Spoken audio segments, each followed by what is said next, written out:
collecting water among nearly 100 Palestinians killed in new Israeli attacks in Gaza.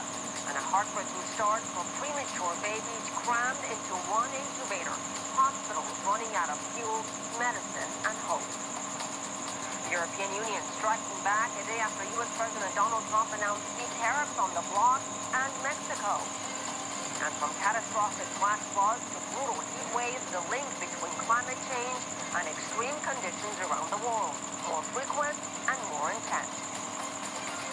Hello everyone, and thank you for joining us. I'm Asiye Namdar in Washington, and we begin with another day of horror and heartbreak in Gaza.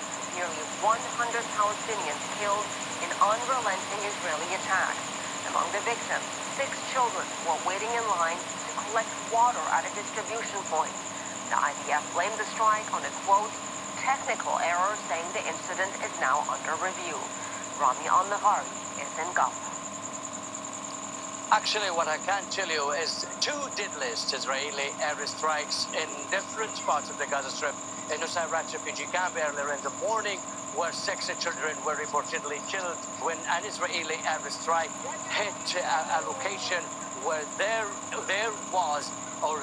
is actually a point for distributing water for free for the population, for the locals over there. This was a very deadly Israeli airstrike that claimed the lives of children, and another airstrike actually hit Gaza City, the heart of Gaza City, in a marketplace where people are gathering for buying and picking up things. Actually, 17 people were killed during that airstrike on Gaza City, the east part of the Gaza City, and also including a senior or a prominent surgeon who's working at the Al-Ma'madani hospital just nearby.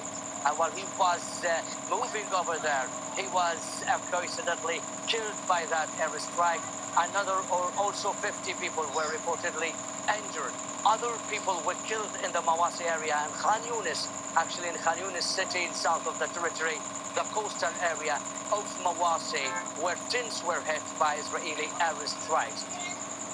Rami Al-Naghari, and doctors at Gaza hospitals are struggling to care for patients, including newborn and premature babies. With no power, they rely on generators, but fuel shortages have reached critical levels. Doctors are forced to cram multiple babies into one incubator, leading to the spread of illness and, in their own words, the inability to deal with them.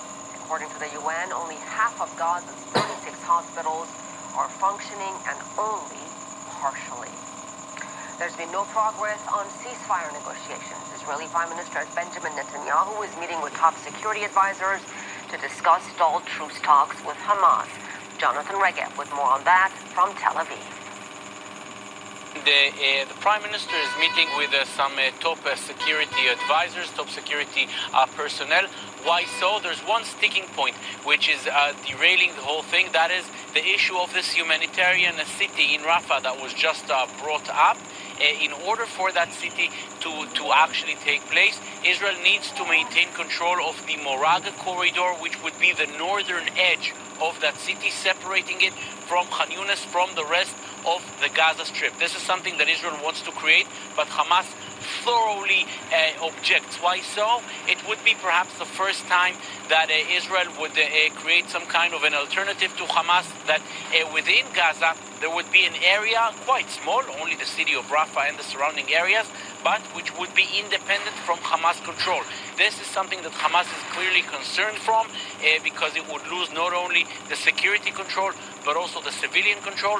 This is something that worries Hamas, and this is something that is currently derailing the negotiations. How much can Israel perhaps concede? How much can Israel be flexible on this? This is what will be on the table as the security cabinet, or this security meeting convenes. If Israel would perhaps be a bit more flexible on this issue, it could maybe help things proceed in the negotiations. Jonathan Regev in Tel Aviv. The European Union striking back after U.S. President Donald Trump announced 30% tariffs on the bloc.